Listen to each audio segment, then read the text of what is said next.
Brought to you by the National Highway Traffic Safety Administration and the Ad Council.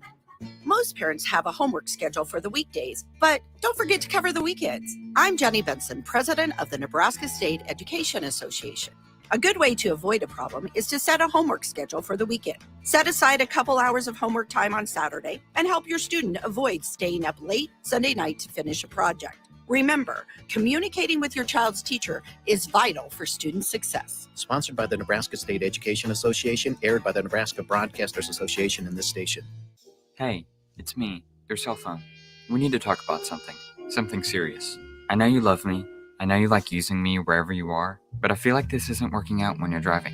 I know you may think that it's possible to focus both on me and the road, but I just don't feel the same way. I think we should spend time away from each other when you're driving. It's for the best.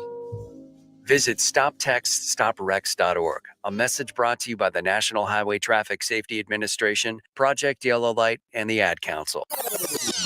How was your drive to school? Let me tell you, I had to get my iced coffee first. I just can't seem to put it down. My favorite rapper just announced a tour. My phone was buzzing like crazy. I'm so excited. I had to text all my friends right then to talk about it. Then someone started calling me and... Let's try that again. I turned my phone off right away. I never drive distracted. Visit StopTextStopWrecks.org, a message brought to you by the National Highway Traffic Safety Administration, Project Yellow Light, and the Ad Council. Sometimes I just cannot believe all the storms we've gone through here. I can only hope that we'll be able to leave this house to you one day, baby. You're our legacy. Planning for these disasters will make sure we're safe, and is the best way to protect that legacy. Protect your legacy. Visit ready.gov/plan for the tools and tips you need to start your emergency preparedness plan today. Brought to you by FEMA and the Ad Council. This is Lincoln's home for sports talk on the FM dial. Also online at theticketfm.com. On the internet. KNTK FM Firth, 93.7 The Ticket. If you came across someone struggling with hunger, how would you recognize them? By their clothes, their age, the way they speak. Hunger can be hard to recognize. Learn why at IamHungerInAmerica.org. Brought to you by Feeding America, 200 Food Banks Strong, and the Ad Council. I'm Christy. I used to smoke cigarettes. I had smoker's cough and severe shortness of breath, and I knew I had to quit. Then I tried e-cigarettes, but I just ended up using both. I really didn't start to get better until I quit smoking completely. My tip to you is, just cutting down on the number of cigarettes you smoke isn't enough. Call the Nebraska Tobacco Quit Line, 1-800-QUIT-NOW, 1-800-784-8669. Paid for by Tobacco Free Nebraska. Aired with the Nebraska Broadcasters Association and this station. Serve Nebraska believes that volunteers are part of what makes Nebraska great. Each year, the Step Forward Awards honors volunteers from across the state who serve their communities in outstanding ways. We hope you'll join us this year at the Step Forward Awards luncheon on October 27th in Omaha. Help us thank volunteers with a celebration to remember. To register, visit serve.nebraska.gov and click Register Now. We hope to see you there. Paid for by Serve Nebraska. Aired with the Nebraska Broadcasters Association and this station. I'm Christy. I used to smoke cigarettes. I had smoker's cough and severe shortness of breath, and I knew I had to quit. Then I tried e-cigarettes, but I just ended up using both. I really didn't start to get better until I quit smoking completely. My tip to you is, just cutting down on the number of cigarettes you smoke isn't enough. Call the Nebraska Tobacco Quit Line, 1-800-QUIT-NOW, 1-800-784-8669. Paid for by Tobacco Free Nebraska. Aired with the Nebraska Broadcasters Association and this station. Live from the 93.7 The Ticket studios in the heart of Lincoln, America. This is Lloyds in Lincoln with former Syracuse Orange and Long Beach State basketball star Ramel Lloyd Sr. and current Nebraska basketball athlete Ramel Lloyd Jr. on 93.7 The Ticket and theticketfm.com. Here are your hosts, Ramel Sr. and Ramel Jr. Brought to you by Canopy Street Market. All right, welcome back into Ticket Weekends. Again, I am Harrison Arns running the ones and twos. We got the host, as always, Ramel Lloyd Jr. and Rock Lloyd Sr. both in studio here today as we're getting all set up. You guys hear your audio all right? I think so. This my mic? Yeah. There's your here mic. I'm here. Yeah, okay. We're getting set up. Yeah, all good. Either my head got bigger or the headphones are messed up. But We could have had someone adjust the headphones too. If you can't, you can always just swap them if they're cutting in and out. Might just be a bad connection. While you do that, Ramel Lloyd Senior, kind of want to talk about how did your week go? I know you telling me you didn't catch the full Husker game, but I did not. Break down the week. I mean, we're getting closer and closer and closer for Husker hoops. Yes, I didn't know you was going to tell the folks I didn't watch the whole game. You're a basketball guy. Yeah, I no didn't one's do my gonna fault you job. for it. But I'm a Husker fan, so I was supposed to have watched the whole game, but I don't know what happened that day. I just I watched a little bit of it, and I said I'll turn back, and never got back. But who cares if I watch it? The big deal is that we. That's a big thing. And again, like that's where I'm just happy. I know a lot of people weren't necessarily pleased with the end result and like how the offense looked, but I'll tell you right now, win is a win. In years past, I don't know if that's a win. So I'll take the win today. Well, I'll take that win against Illinois. A win is a win. I mean, it's going to say win in the win and W column, and that's all That's all you can ask for. I mean, you want to keep building on it. I'm telling you what, it's much easier, much better to learn on a win than it is to learn on a loss. Oh yeah, right? absolutely. So you want to go in and improve on what you did, but sure, at least you still got that W in the column. And that defense, they were leaning on that defense and the defense and special teams. Ed Foley and Tony White had it cooking. So what was going on with the offense? Why is everybody so? Yeah, I don't know. Either. Fans are never happy. Just the second half, a lot of opportunities. You were getting special teams were putting you within 20 yards of the red zone. There's just red zone struggles, which again, I think they're going to keep working it out. I'm happy to take the win. I think that offense is we're never going to have a game where that offense just looks amazing. Like, maybe there's a game where kind of like Northwestern with Scott Frost that 1 year, for whatever reason, everything's firing off on all cylinders. But I think for the most part, that offense is just going to continue to be a work in progress. What was the score of the game? Nebraska would win that 120-7. So what score? 20-7. Nebraska. 20-7. Oh, okay. 20-7. Yep. We're still complaining. Illinois got 7 points in the first half. Yeah, it was like I thought we won by like 2 touchdowns or something like that. I mean, it doesn't matter. The big thing is, I guess, people are always looking back at, like the 90s or whatever here. It's what I seem to think is everybody's comparing. Like, you can't compare, to something that happened in the past or whatever. You want to aspire to get back to that level, but comparing is just not fair to the young people that's out here competing now, in my opinion. Right? Well, and some of those guys stepped up. I was impressed because Matt Rule kept talking about, Prince Umanyan, and he stepped up, had a good game. Obviously, you have some key starters like Singleton not being out there, Luke Reimer. The defense still only gave up 7. So there's definitely some things, and some of those younger players. Malachi Coleman got his first grab of the season for 5 yards. Yeah, he looks pretty good out there. About him the other day. So I thought he was redshirting this year, no? I think he burned it already. I think that was he the was game. Planning to. Okay. Well, no, I'm asking. That's a question. I know. With the coaching staff, I'm not sure what they had in mind. It could just be injuries. You know what they were doing with him? No, I have no clue. To me, I think they probably would have liked to have kept it. But there's just the wide receiver room. The depth isn't there. And I mean, honestly, I think he's one of the guys where it's like, it'd be nice to keep it. But I do think they look at Malachi Coleman as like, okay, you're good enough that once you know the offense, he gets pretty good. I was watching him against Illinois. Like, he was getting pretty good separation on this. So he's good enough. He just, again, I think it's probably more comfortable with the offense. Extremely talented. But, football is just so common for guys to do that. Going from that high school level to the college level is just such a big jump in football with the physicality that even some of the best, the best of the best do it. So it's not like it's uncommon that we'll do something. A lot for the trenches. You'll see that a lot more of those guys hang on just because, like you said, that Big Ten, a lot of that is like, you're going to need some time to kind of get big.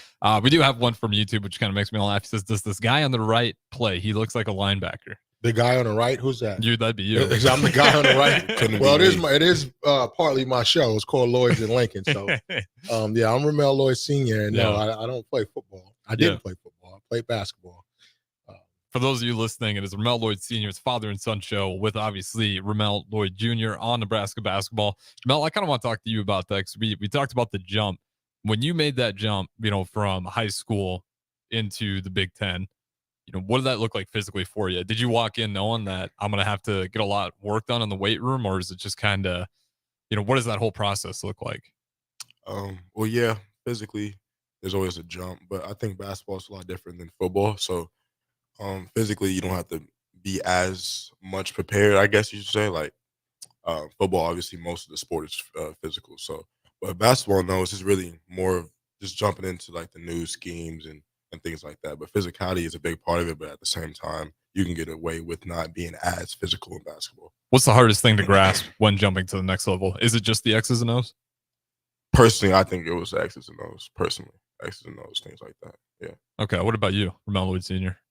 Yeah, the playbook is opens up, a bunch, from high school to college. My transition was definitely not a physical one. It probably was a physical one on the other end where I was out of shape and needed to, probably get into a little bit better conditioning. But physically, I probably was just as stronger than any senior that was around at the time. My biggest transition was understanding how to, put my game into the team concept and get off the way I'm used to getting off as a scorer, and putting that into the college team concept as well.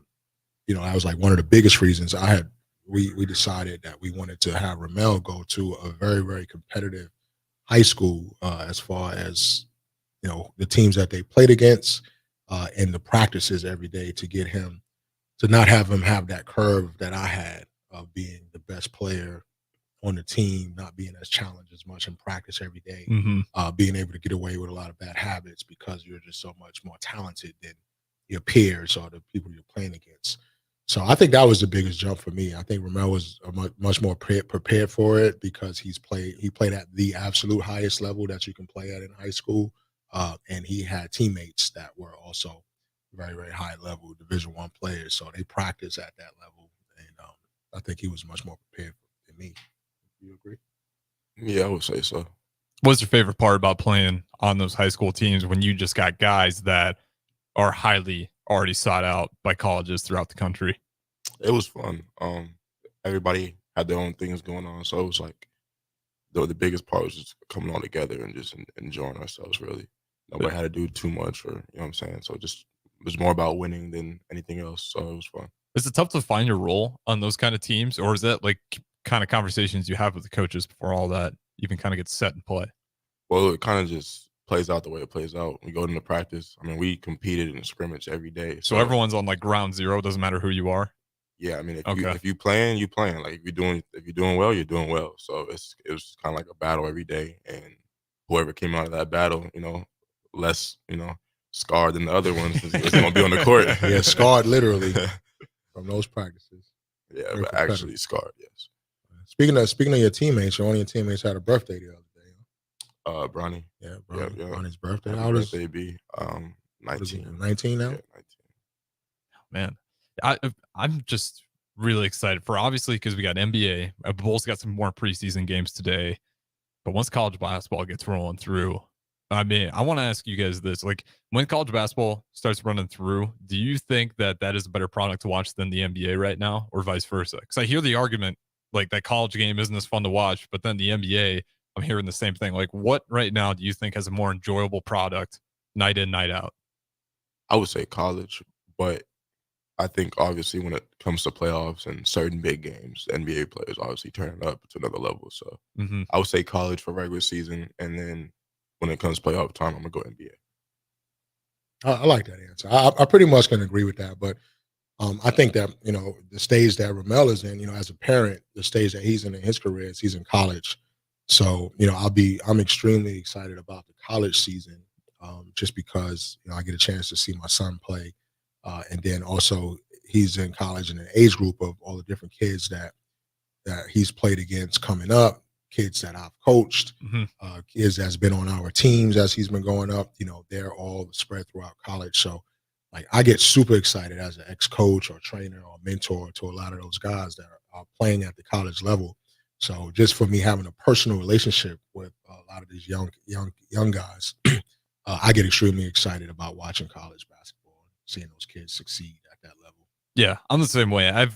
I get the argument that like obviously those college guys are not going to be as skilled as those NBA teams, but I do like the chaos in there because you watch some of those college games and you get a lot of unknown heroes coming out of the woodwork. I mean, Sam Hoiberg, you can even argue, yes, not offensively, but defensively, what he was last year for the team. I don't think anyone was really projecting him to have that big of an impact. And, here he goes, Big Ten highlight 2 days in a row, just because he's getting game-winning steals to kind of close it. That's kind of where, I'm just super excited to get this college season rolling. I want to ask you about Keisei Tamanaga, though, because I know he's back. What does that look like for Keisei when he's back in the gym? I always hear about this Keisei range. You got a name for it? Or is that just, Keisei? yeah. Yeah, he just doesn't miss too much.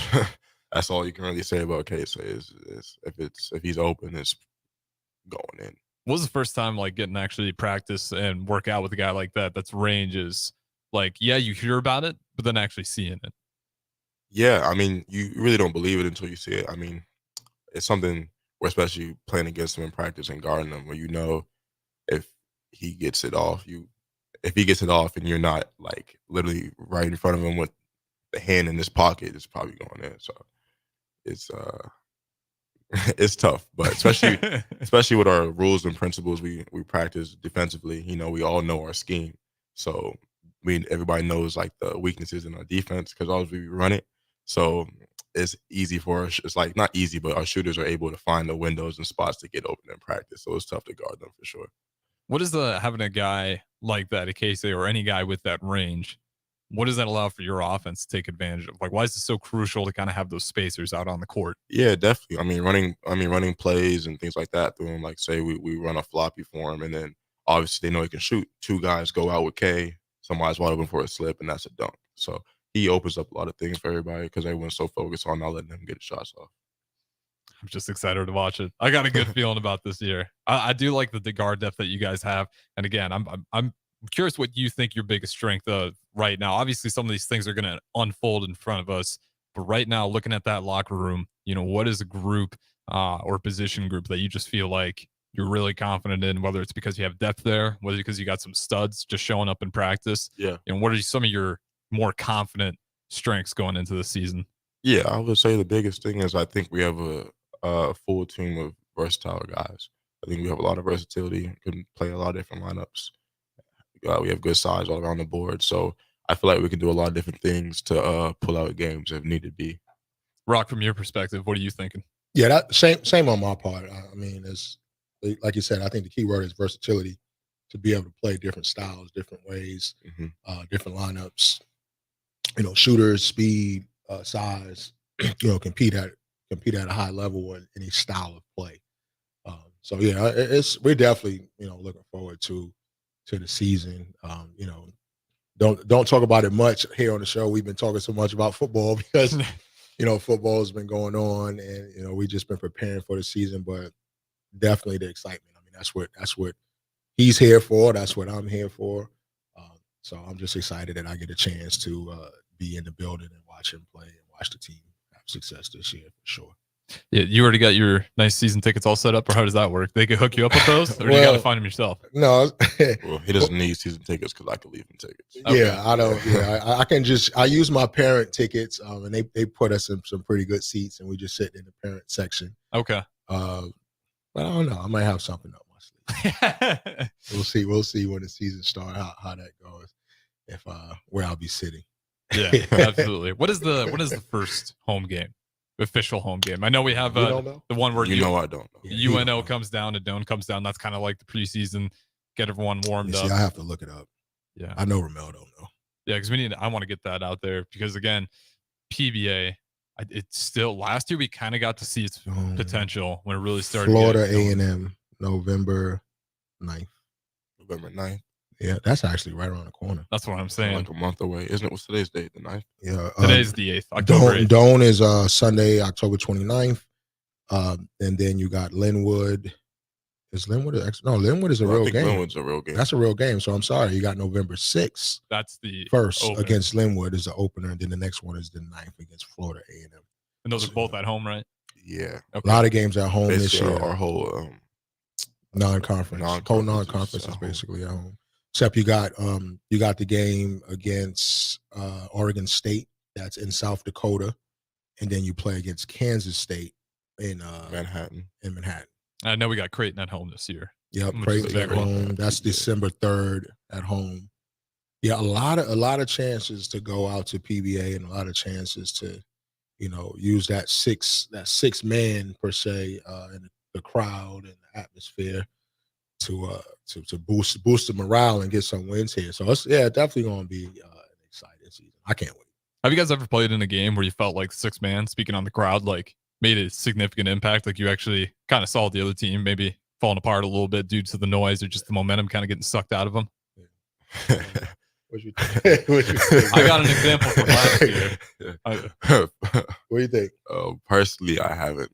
No. Mm-mm. Yeah, I have a couple of times, but I, like I told you before, I think on previous shows that I just love the villain aspect of it. I like playing on the road. I like the crowd. I like to shut the crowd up. Well, that's actually the game I was talking about. It was like kind of in the reverse way. You shut down the six man. Yeah, I love that. Creighton last year. Yeah. They Creighton was a great couldn't game. get on their feet. Yeah, that Those was great. fans were so desperate to cheer for anything, but they were just getting locked up on defense, and it was just like clank off the rim. It was one where you guys almost made it your home court advantage. Yeah, that was a great game. I remember. And they watching that put our game. fans at the very top of the arena. That's smart. I would do the same thing. They put our fans in the boondies. Yeah, they did not want. Still heard them though, right? Still At the loud. very end, because the Creighton fans were so They were so quiet, all you quiet. could hear in the distance is "G go big."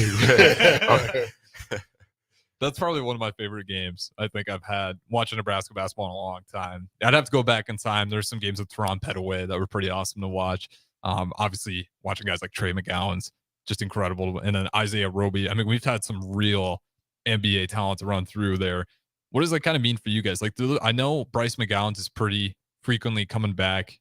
Do those guys show up a lot in the locker room? Do you get to talk to them? Yeah. Obviously Bryce is an NBA, but Bryce is a year older than me. So when I was on my visit here, I was with Bryce the whole time, and we've been cool since then. So it's really my bro. Okay, what about Isaiah Roby? I know like some of those guys just don't always have the opportunity, but I am curious because I feel like Fred Hoiberg, if there's one thing I'll give him credit, he seems to do a pretty good job keeping those connections with those players that do graduate.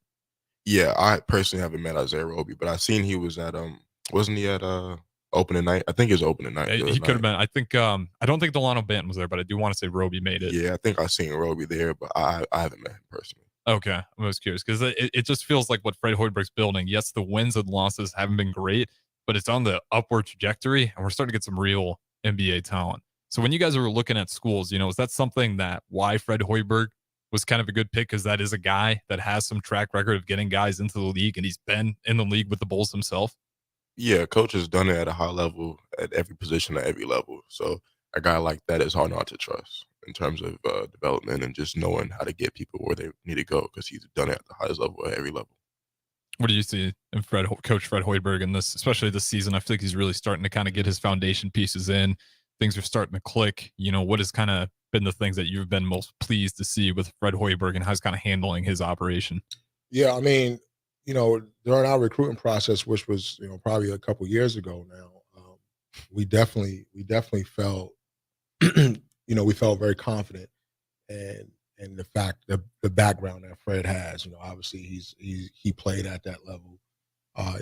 Mel said he was he had different positions as a GM and coach and understands what the talent is and also understands what personal goals are for kids. Everyone's trying to play at that level. Mm-hmm. So if you're going to go to college and play for someone that comes from the same background where you're trying to reach your goals, obviously that gives him a heads up, and it definitely was part of the reason that we chose to come here. Yep, definitely. Yeah, and again, super excited. You said November 29th. That's going to be the first game. No, you way wrong. You about to give wrong info. 7th. October 29th is Dome. That's the exhibition, and then Monday, November 6th against Linwood. November 6th. Yeah, that's 29th. Yeah, I said November. That's October. crazy. What's today's date? That's literally a month away. Yeah, today's the 8th. Wow. So it's coming right around the corner. Wow. And before we go to break here, what is it kind of looking like at this point for you guys? The season's coming around the corner. I'm assuming for practice, you're starting to lock in a little bit more on, what the actual offense is, and probably scrimmaging more than you were in the past, or maybe not. What is it looking like for you guys? Well, yeah. We've been doing that. I've been out with my meniscus and everything, so I haven't been around too much. I've been doing like my rehab and stuff, but we definitely on like schedule. We've had scrimmages and things like that. I don't know too much about it though because I haven't participated. So how's the rehab going for you? It's going well. Making progress. Just trying to figure out the timeline for me. So just working on that. Okay, so it's one of those just want to be tentative, but it's optimistic about it, hopefully. Yes. Okay. Good to know. For all those listening, too, again, it is Ramel Lloyd Jr.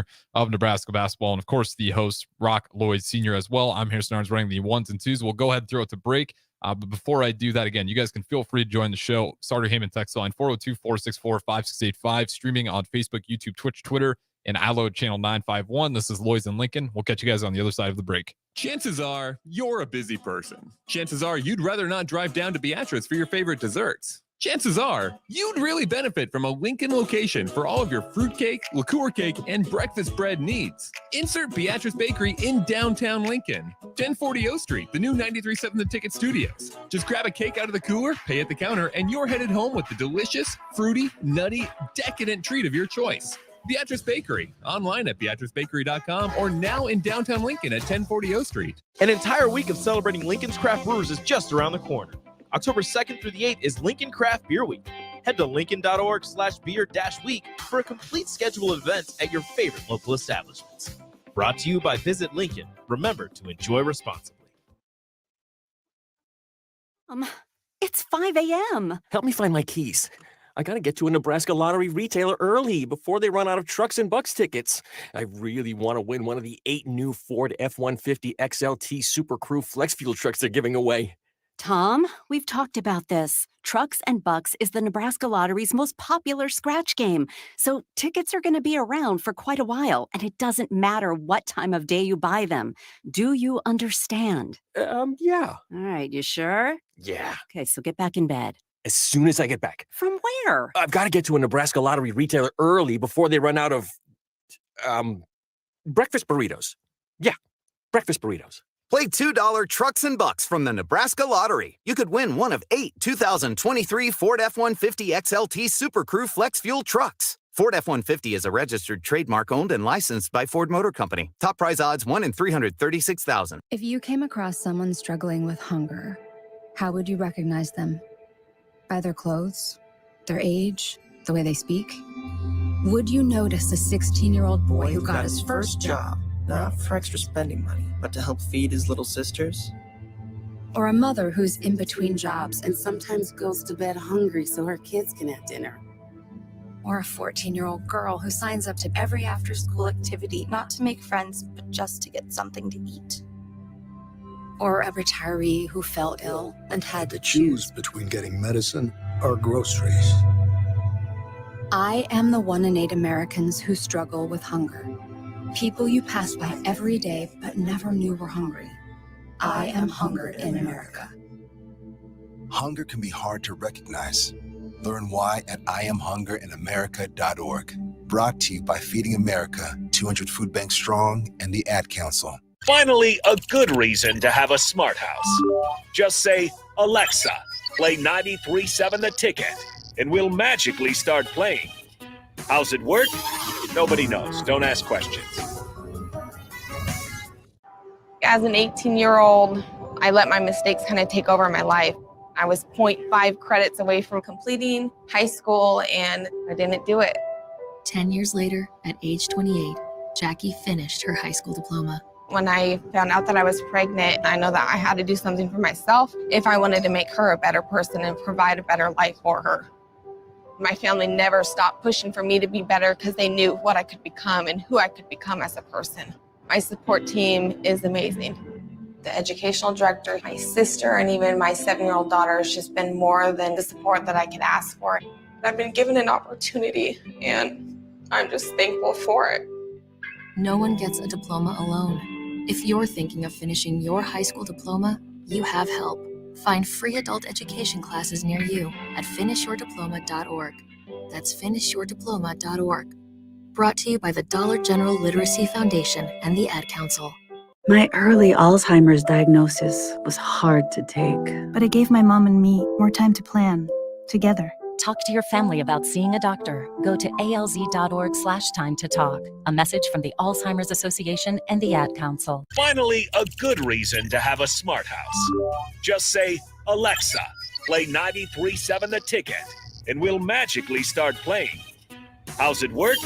Nobody knows. Don't ask questions.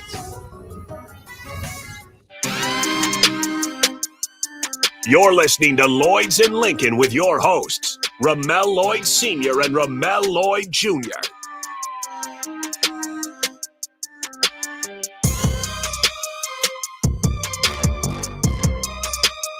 All right, welcome back into Lloyds in Lincoln. I am Harrison running the 1s and 2s. We got the host, Ramel Lloyd Sr., Ramel Lloyd Jr., both in studio, as always, every Sunday from 11 to noon. Be sure to chime in. And again, you can always catch the podcast. Go to ticketfm.com, Apple, Spotify, wherever you get your podcast up. Just search it up, Lloyds in Lincoln, KNTK 93.7 The Ticket. It should pull up right on top for you. But I want to ask you guys this, because we're talking a little bit over the break. I know Ramel Lloyd Jr. caught a little bit of it. Rock Lloyd, did you catch any of the Miami meltdown versus Georgia Tech yesterday? No, we didn't. I didn't catch. Well, Mel showed me the highlights. So we, like last night, we were having dinner and just turned the YouTube on, and then we just kind of caught up on all the football just in the little 10-minute highlight stuff, and we watched a little bit of it. I mean, I watched Miami and interested in Miami because of a young fellow. What was his name? AJ. Yeah, AJ. AJ. You know, and Mel are really close friends. So, you know, I take a liking to watching and seeing what he was doing. But yeah, that was pretty bad from what you explained to us. That's a tough situation. I mean, the offensive linemen, some of those guys were crying after the game because, again, like, yes, we understand it's the middle of the season, but a loss like that kind of takes you out of the picture. Yeah, for playoffs, especially when you're like a fringe top 10. They were number 17 though. This going in. I know, but they needed to win this to keep going up because they don't have any like big wins. Yep. Yeah. They beat. Did they beat A&M? Was it? I think so. It might have been A&M. Let me double check. A&M is their best win, and A&M's not ranked right now. So they were ranked when they beat them early in the season. They may have been. Yeah. Yeah. So the way that it started out for these guys this season, if I can actually get to the top here. So yeah, they did have a good win against Texas A&M, and that was by far their best win. Otherwise, like you said, light schedule. They played Miami, Ohio, easy win. Texas A&M, they'd win that one, 48-33. BCU, another easy win for them. They beat Temple pretty handedly, and then Georgia Tech. The thing is, though, why they needed this game, kind of what Ramel Lloyd Jr. was saying. After this, you're going to get an attempt at number 14 UNC. Another ranked opponent, and then you got a bunch more layups. Clemson, respectable though. Actually, man, to be honest, the way this season's scheduled out, depending on how these other teams play, they could have a chance, but it would require Florida State to keep, because they got them left on the schedule, and they still got Louisville, who we just saw take down number 10 Notre Dame yesterday. Yeah, so they definitely wanted to win this to go on with momentum. They didn't want to lose this before that stretch of games. Because, I mean, if they win this one and they continue to win out, maybe you take one bad loss to like a Florida State, but as long as it's close. Like, but it's Florida State. That's a different loss. Legit argument to be in and after a loss like this. I mean, that's got to be one of the biggest meltdowns I've ever seen. And being a Nebraska fan, that's hard to say. There you go. Don't be dogging the boys, man. Hey, we got a win Friday. Win Friday. Yeah, let's celebrate that. Let's celebrate that. I want to ask you guys, though, what is the biggest – have you witnessed like a meltdown, whether coach or player? You don't have to name the name if you don't want to. That I can't think of any off the top of my head. Okay. You can't think of any? No, I can't. Okay. No. No. I won't say nothing this, and he said he can't think of any. I got the Ben Simmons meltdown in my head. Ben Simmons? Yeah. Ben Simmons is one. Like a meltdown in a game, or just just overall, like no, like a time, a moment, a series, a game. I don't want to say it. No, I'm not going to say the one I know. Okay, well, I know we're thinking about the same one. I don't think we are though. I guarantee it. If there's a way to say without dropping names or schools, I mean, is it NBA or is it? It's NBA. Oh, you're talking about Braun. It's in the finals. Oh yeah. I see. I was thinking about the same thing. I know you was thinking about the same thing because I know that's why you said you ain't want to say. No, there's gonna be no Braun slander coming from me. I understand. I still didn't say it. You said it, but I don't know what that was. But that was probably I don't know, maybe the most negative time that you've ever seen Braun basketball wise, maybe ever. Yeah, it wasn't fun to watch. Look, he's still sad about it. Because think about it, that's 5 chips if we didn't sell out. That would have been the 5th one. Yeah, I don't know what that's whenever I argue about like LeBron, that's all people bring up is that. Yep. Well, I'll tell you what though, if that can happen in a short period of time to LeBron James, and people should really consider how they evaluate any other basketball player that has a bad game. Or just any that happens athlete, too, period. like any athlete, right? Yeah. Because you don't get no better than that, and it still can happen to him. Yeah, I mean, Kobe's. I'm a big Kobe fan, but man, he's had some stinkers. The only Of thing about course. Kobe is, he just wait till the last minute and he make. He always seemed to make the But last one. The thing about greatness is you don't achieve greatness without failure. You don't. It's just impossible. Mm-hmm. So that's what a lot of people have to understand and realize, that there's going to be growing pains. There's going to be failures. The great ones, the difference between them and the regular players or athletes is that after they fail, they still get up and take that same shot again. They still come to work the next day, and their confidence is not wavered. That's the difference, because those kind of things, like we talked about before, with being an athlete and having confidence, you can't get done on the court, the field, whatever you play, without having the proper confidence. And if your confidence is unshakable, that's half the battle right there with being successful. Now, obviously, God have to bless you with some talent and some skills and athletic ability and so on and so forth. But once you master having ultimate confidence in yourself, that's half the battle right there in sports. You agree, son? 100%, especially when you get to a certain level. Mm-hmm. Everybody has similar, abilities at a certain level.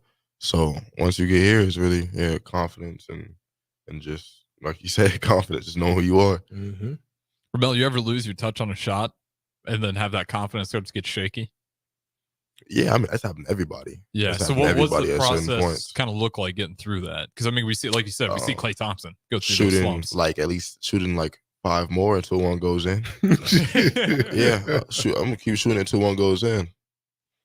It Fair is what it enough. is. Unless I get taken out before I get another one up, but I'm gonna try. Yeah.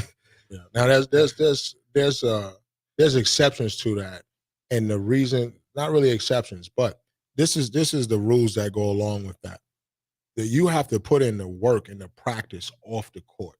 Yeah, they have to Right? see that You you're can't not just taking those be shots like out of you ain't putting no extra work in, and all of a sudden you like, I'm just gonna get up these shots in the game. Right? You know what I'm saying? Once you prepare yourself for these moments, because you can prepare yourself as much as you want, the best you want, no matter what, and you're still gonna have games where you can't hit nothing.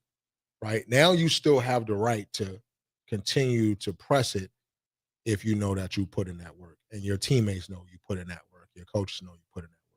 Now they see you coming to practice, a minute before practice every day, you leaving, you're not getting no shots up, you're not getting no extra work, and then you have that mentality that those two things don't go together.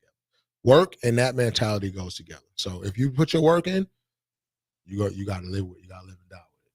Yeah, that's fair enough. You gotta live and die with it. Because I remember I used to never take threes like early on when I used to play basketball. I was always playing the 5. I know I'm not, but C2, 6'2", you'll make it as a 5. But yeah, I remember just taking a 3 and I made it. And he's like, "You're lucky you made that." Because I would have been so mad. Yeah. Because again, like I never took it in practice. You don't practice it, or you don't do anything. The team wasn't ready for They me don't to expect take you to that shoot shot. it or anything. So that's the exceptions to the rule. But I think that's with anything. I don't think that's just shooting basketball. It's even in work life, everyday life. You have to be prepared. Preparation is the key. Preparation takes away all nervousness and not pregame jitters. That's something different than being nervous, right? But when you're prepared to play the game and you've done your work, now you're confident enough to just go out and live with the results, whatever they may be. And if you do the work, the percentages will lie more on the positive side than the negative, even though that does not by any means eliminate some of the negative things that's going to happen, because it's sports. You're going to play bad or have a bad shooting night no matter how you prepare. Do you think that, like, with the analytics era that we're in now and how everything's gotten to advanced analytics, and some people break that down like incredibly, do you think sometimes coaches, maybe even players, look a little too deep into that and we're just going purely with the analytics instead of just trusting your eyes? I'm not an analytical guy. I think the analytics are the people who couldn't play. They have, they put their input on the game, which can be effective. But me personally, as a player, I'm just not big on analytics. If you notice with analytics, the people who do them, I don't want to ask them to make a left hand layup. Yeah, I just see it in times. There'll be NBA court, and they'll be like, this 5-guy lineup gives us the best chance. And you'll see in the second half, they'll bring that same group out. And I'm like, okay, true. But in this game, whoever it may be, DeAndre Ayton, we'll say the Suns, he's been killing you. So why keep him out there on the court? There's no need. If he's killing them, that's why I'm always like overlook the analytics just for a game. That's how I think. But it can go either way. I mean, right? People work and think in different ways. Like some of the best coaches, even some guys who played, are very high on analytics. And that's just a personal preference of how they go about coaching. What do you think, man? Yeah, it just depends on the coach. I feel like at the highest level, though, they definitely are really locked into the analytical side of it. So there must be something to it, because it has to be. I mean, there's definitely pros. I'm not saying anti-analytics. There's definitely a good reason for it. I mean, they base a lot of stuff off of it. So it does give a lot of people jobs too. Yeah, it does give you jobs, and I think like when you say analytics, I think on a pro level, I want to say that they lean more towards percentages than necessarily analytics, even though they're kind of one and the same. But percentages, I think, is just a little bit more specific in why they use so analytical about it. Because, like, for instance, if let's say DeAndre Jordan, who's historically not a good free throw shooter, if that particular game he made 20 free throws in a row, and then it comes down to an end where they have to pick somebody to shoot a tech to win the game, most coaches are still not going to pick DeAndre, right? Because of percentage, right? And then they could, they'll live or die with it. They'll pick the best free throw shooter. They're still going to pick them. Wait, they're not. You're saying DeAndre's coach? DeAndre's coach. Like, say if they had, something happened, they had to pick who shoots the tech. Obviously, it's not going to be DeAndre. Right? It's not going to be him. He could be 20 for 20 that night, and they're not going to pick him just based on percentages. And then it's safe for their jobs as well, because now these analytical things give them reasons to go to their GM and whoever else is criticizing them and say, well, it's what the analytics say. It's a good point, right? Now it's safe. It's kind of a scapegoat in certain situations. To me, certain situations. Do they ever break down, like, in the locker room or meeting up with you guys, like, looking at analytics? Is that, like, something that happens a lot at this level? A lot. Okay. What is that kind of? So are they, like, kind of giving you ideas of, like, that's why I'm over here quiet. Yeah, my big mom, I can say whatever. I don't play no more. We do a lot of analytical stuff, and we're big on percentages and things like that. Like, we chart absolutely everything, like everything. Has that helped your game though? Because again, I feel like there are some definite pros. I mean, it definitely puts certain things in your mind to work on and understand what you got to improve on. So yeah, I would say it helps. But yeah, we were pretty big on analytics, so I'm over here quiet. He'd be quiet, but I don't want my best shooter taking a shot worrying about what his percentage going to look like after the game. Like, if it's, I want you shooting free with free conscious and the confidence to make the shot, not saying like, if I miss a shot, my percentage is going to be this or that. Yeah, I just feel like players can get, like, it can almost become like a head game for them if they dive too much. So they got enough to think about while you play. Exactly. Like, I want you playing basketball free and natural and not thinking as much. Like you said, it goes back to the same thing with preparation. Like, you do all your preparation in practice, and whatever you need to do as far as your team, your schemes, your concepts, things of that nature. When you go in a game, you should have less things to think about because you've already prepared for that game and what you need to do. So I don't want you thinking about your numbers and your this and that. You just need to play. Yeah. And let them fall where they fall. Especially at the high school level. I say all levels. Yeah. But, that's just me. That's just how, like you said, it's just a personal opinion. And my personal opinion is of that. Do they matter? Yeah, they do matter. Do you want your 8% 3-point shooter shooting a bunch of threes? No. But, so there's a little give and take there. But that's just common sense. That's not analytics. All of the analytics sometimes to me is common. Yeah, that's just common sense. But yeah, I get what you're saying. How do you even get to this? What were we even talking about? We went from. How do we get to anything that we talk about on our show? LeBron got snuck in there somehow. we somehow we had to dismiss that right away because it wasn't Ramel's typical LeBron conversation. So, well, before we go to break, I do want to ask you guys this because this is my opinion, but I think it's pretty disrespectful that the Phoenix Suns, but Vegas knows, but the Suns are the favorite now to win the NBA championship. It's not the Denver Nuggets. After all that trades went down, after Drew Holiday goes on the move to the Celtics, after all that settles, At the end of the day, the Phoenix Suns are favored over the Denver Nuggets. So I want to ask you guys, if you think that's fair. I shouldn't say fair, but just accurate. Because I think it's analytics. I think it's business. It has nothing to do with analytics or fair or anything. The NBA is entertainment, and business. What players do you have on that team to market? We'll answer that next. Lloyds in Lincoln. I'm Harrison Ramel Lloyd Jr., Rock Lloyd Sr. We'll catch you guys after the break. As an 18-year-old, I let my mistakes kind of take over my life. I was 0.5 credits away from completing high school, and I didn't do it. 10 years later, at age 28, Jackie finished her high school diploma. When I found out that I was pregnant, I know that I had to do something for myself if I wanted to make her a better person and provide a better life for her. My family never stopped pushing for me to be better because they knew what I could become and who I could become as a person. My support team is amazing. The educational director, my sister, and even my 7-year-old daughter has just been more than the support that I could ask for. I've been given an opportunity, and I'm just thankful for it. No one gets a diploma alone.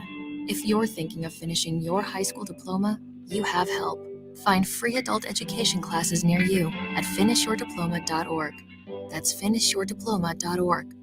Brought to you by the Dollar General Literacy Foundation and the Ad Council. I get it, slip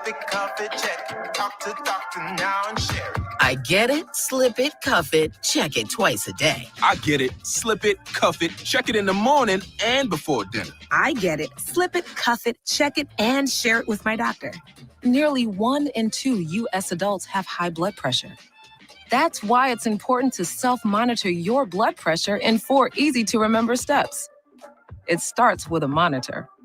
Now that I know my blood pressure numbers, I talked with my doctor. We're getting those numbers down. Get it, slip it, cuff it, check it. Talk to doctor now and share it. Be next to talk to your doctor about your blood pressure numbers. Get down with your blood pressure. Self-monitoring is power. Learn more at manageyourbp.org. Brought to you by the Ad Council, the American Heart Association, and the American Medical Association, in partnership with the Office of Minority Health and Health Resources and Services Administration. The dangers of secondhand smoke are well known, but what about secondhand aerosol, which is created when using e-cigarettes? Science already shows a secondhand aerosol can contain nicotine, heavy metals, and cancer-causing agents. Eliminating exposure to secondhand aerosol is an important step to keeping everyone safe. Breathe easier knowing the facts. For help quitting, call the Nebraska Tobacco Quit Line, 1-800-QUIT-NOW, 1-800-784-8669. Paid for by Tobacco Free Nebraska. Aired with the Nebraska Broadcasters Association and this station. This is how we do every day. We be grinding, and if you wanna come and text us, If you love them enough to turn off your music and pretend like their music is your music, This is Mommy's jam. then surely you'll check nhtsa.gov/the right seat to make sure they're in the right car seat. Let's play it again. Check today at nhtsa.gov/the right seat. Brought to you by the National Highway Traffic Safety Administration and the Ad Council. Adoption of teens from foster care is a topic not enough people know about, and we're here to change that. I'm April Dinwiddie, host of the new podcast, Navigating Adoption, presented by Adopt US Kids. Each episode brings you compelling real-life adoption stories told by the families that live them with commentary from experts. Visit adoptuskids.org/podcast or subscribe to Navigating Adoption, presented by Adopt US Kids. Brought to you by the U.S. Department of Health and Human Services Administration for Children and Families and the Ad Council. Start your Sundays off right with Jeff and Nicole Essink on Fitness Fanatics. Jeff and Nicole discuss health and wellness, how to achieve fitness goals, and more through the life of gym owners and gym goers. It's Fitness Fanatics from 9 to 11 a.m. on Sundays on 93.7 The Ticket and theticketfm.com. Alexa, play 93.7 The Ticket. Okay, playing 93.7 The Ticket. Alexa, turn down the lights. Dimming the lights. Alexa, order a pizza, the big one, all the toppings. Are you sure that's a good idea? Alexa. That's a lot of pizza for just one man. Alexa, just do it.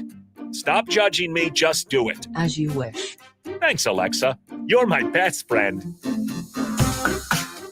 Serve Nebraska believes that volunteers are part of what makes Nebraska great. Each year, the Step Forward Awards honors volunteers from across the state who serve their communities in outstanding ways. We hope you'll join us this year at the Step Forward Awards luncheon on October 27th in Omaha. Help us thank volunteers with a celebration to remember. To register, visit serve.nebraska.gov and click Register Now. We hope to see you there. Paid for by Serve Nebraska. Aired with the Nebraska Broadcasters Association and this station.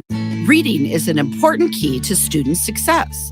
I'm Jenny Benson, president of the Nebraska State Education Association. Take your young reader to the library, get some great books, sit down and read together, and help your more advanced readers find books they'll enjoy on their own. Also know that most public libraries let you borrow ebooks that can be downloaded to your smartphones, tablets, or laptops. Sponsored by the Nebraska State Education Association, aired by the Nebraska Broadcasters Association and this station.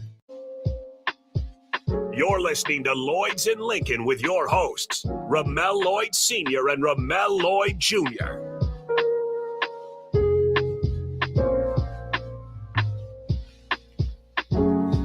All right, welcome back to Lloyds in Lincoln. Last segment here, we got about 5-6 minutes or so. And I asked you guys the question for the NBA odds, and it's already shifted a lot. I'm already looking at it, and it actually has swung already. The Phoenix Suns aren't even number first anymore, but it's definitely not the Nuggets either. Right. I want to see what you guys agree with this. The Celtics. Close. Celtics are number 2 at plus 400. Number 1, Milwaukee Bucks. Milwaukee Bucks. If you go to FanDuel, some of them are tied, but on average, Milwaukee is the favorite to win it all on most of these betting odds. I don't know. I mean, my opinion on that is, I think if you ask any player as well, that they would say you have to go through the champions to even be considered the champions, obviously. Mm-hmm. So the favorite should always be the team that won the championship last, especially with most of their core returning, in my opinion. I guess that could be an old school way of thinking too, but also you got to remember that NBA is entertainment, is business. Their job is to sell, different teams, different matchups, players. It's a players' league, so wherever the players go, especially was it Milwaukee too? Milwaukee's a small market. It's very beneficial for the NBA to have like a small market team have this kind of success and this kind of players. Yeah. Most players don't want to go to those small markets. So, I mean, you got to break it down all the way to look at it from a business standpoint of view that, it's great to have a Milwaukee Bucks team or someone like that up there because it keeps their stars wanting to go to those destinations, and it makes the league stronger overall, in my opinion. Yeah, and it is good to see. I'm not going to lie, as much as Mel Lloyd Jr. would love it, if Giannis would have went to the Lakers, I would have been sick. I would have been. I don't know if there's even cap space to make that work. I might have cried. Okay. But no, go ahead. Yeah, my opinion on this is I just think the Nuggets aren't the best team either way. So were they the best team last year? Yeah, they won a championship. But What I'm saying is there's reasons why that they're not number one. One, they didn't make any offseason moves. Two, okay, I know it's Bruce Brown, but they lost Bruce Brown, who was a really big part of their team. He had big games for him. And I'm not saying that Jokic isn't going to be the same, and the best player was horseback riding all summer, so it might take them a minute to get back in the form, especially with these teams, with these super teams. I mean, think about it. They played the Lakers in the conference finals, who, in my opinion, obviously I love the Lakers. They really weren't that good last year, especially. I'll be honest. I thought that they were the second best team in the Western Conference before the Nuggets played them. Yeah, but they shouldn't. I mean, they got swept. They shouldn't have been in the conference finals. These other teams that they put together, they haven't even played one. Right. But think about it. No, that's not true though. The Suns, they got that playoff experience last year, and now they add Bradley Beal with that core they already had, and got rid of Bradley Beal. Going to be the PG. How's that going to look? It'll look fine. You got Devin Booker and Bradley Beal. We'll see about that. You guys get Nurkic too, right? And they got Nurkic. No, not yet. And got Aiden out of there, which was, I don't know what the situation was, but it wasn't working out. So I don't know. I would say, I mean, in the Bucks won a chip 2 years ago with the same core, and then you add Damian Lillard to that, and they have been healthy since the year they got the chip. and then you get the Celtics with Drew Holiday with their already core. You get rid of Drew. I just got to see these things. Like these super teams are great on paper and they're great for business and they're great for marketing, but they're not always great for teams, right? So I think it's just hard to automatically crown someone who ain't played a tick together. And these the Nuggets. I ain't no Nugget fan by any means, but I'm saying they won it. You know what I'm saying? Yeah, I'm just saying the already good cores just got better on paper. On paper. The Celtics, the Bucks, they already had success with the people their main stars. All I'm saying is these teams, they didn't lose their best players and gained more players. I get that. They look great on paper. They should have two different things: team and ratings by talent. Well, if you go by the coaches poll, they'll probably tell you something different. Again, these are the betting odds. Betting odds, they're going to follow the paperwork. Okay, yeah, exactly. So let me ask you this: if you had to bet money right now on who you think is going to win this year, you're going to put your money on Denver? I actually still would. I Probably in a series. In a series, that's just like saying, this team is way more talented. It can win any given night, but this team is overall better in the series and probably will win the game. Was Denver even overall better talent wise than the Lakers last year? Yes. Our best player, you think so? Our best player is 50. Oh, now he's 50. I mean, I don't know if they were Jamal Murray. They were dominant. Oh, that's the thing. It's not the first time Jamal Murray's taken over the playoffs. Yeah, Jamal's pretty underrated. He's done it a few times. I like Jamal since high school. Remember we went to go see him? We saw him in Thon Maker. Yeah, Thon Maker. Thon Maker was everything. He was the best player in the world, and he was in.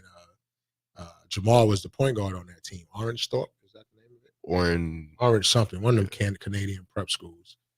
And I saw the game. I think Mel, he probably was like 9 or 10 or something like that. Yeah. Really young. They was playing against DeAndre Ayton. They was playing against DeAndre Ayton. It was Thon Maker versus DeAndre. Yep, in a high school game. That'd be a hell of a matchup. Thon versus Ayton? Yeah, neither one of them did anything either. In that game, I said, that kid right there, the little point guard, I didn't know his name at the time. I said, whoever that point guard is, he the one.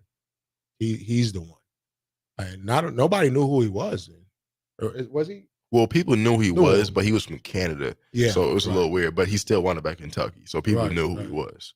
But he was just Canadian. But he was only like a sophomore then. Yeah, he was young. He was young at the time. Or however. Well, he was young and great. Yeah. Because he was a grown man already. Yeah, he was young and great, but he was really, really nice. But yeah, going back to that, Jamal's he was underrated. I mean, so he's continued to have that upward moving forward, like getting better and better. So you can't take nothing away from him. But yeah, to me, he's just been like one of those guys that year in, year out, the big names always get a lot of publicity, but he has been the most consistent so far. And coming off an injury too. Yeah, he was out. He was out for a whole year. Because he had that bubble year where he really went off and then got hurt. Yeah, and then he came back with, and that's kind of, again, if they stay healthy, because it is different when Jokic isn't able to play with Murray. Murray does a lot for that team. So again, I'm rolling with them. But to go ahead and kind of wrap this thing up, I'm curious, what do you guys think the Denver Nuggets do currently sit overall? Number 1 is Milwaukee. We said number 2 is Boston. Who do you think? Number 3, and I won't tell you where Denver sits, but we'll just keep going until you can guess Denver. Number 3? Yep, number 3. The Suns. Okay, number 4? It might be Denver, right? Yeah, it's Denver. Yeah, it just Denver does surprise me that they slid all the way down. It's got to be Denver at 4. And then 5, I'm going to go either the Lakers or the Warriors. Let's see. We'll check it. Okay, 5 is Lakers. Oh, we didn't even talk about that Chris Paul. Let's keep. Yeah, there's a lot to talk about. Okay, go. We'll keep going. You said Lakers. Next one. We'll see. We'll keep going until you get one wrong. Warriors. No Warriors. Warriors after the Lakers. Next closest one after Golden State. I'm gonna be amazed if you can pull this one out of your hat. I'm gonna go with the Grizzlies. Close. You got one more guess? Grizzlies are the next one. East Coast or West Coast? East. The Heat. No, yeah, the Heat. Well, I should say it's more in the middle of the country. But it's an East Coast team. Think about LeBron.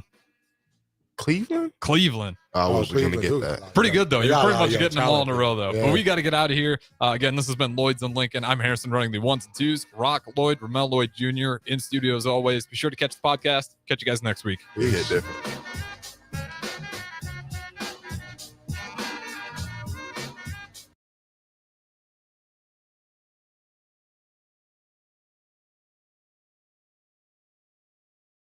Tune in to 93.7 The Ticket as soon as the clock hits 0 for the Jay Foreman postgame show. Listen to expert analysis from the Husker Hall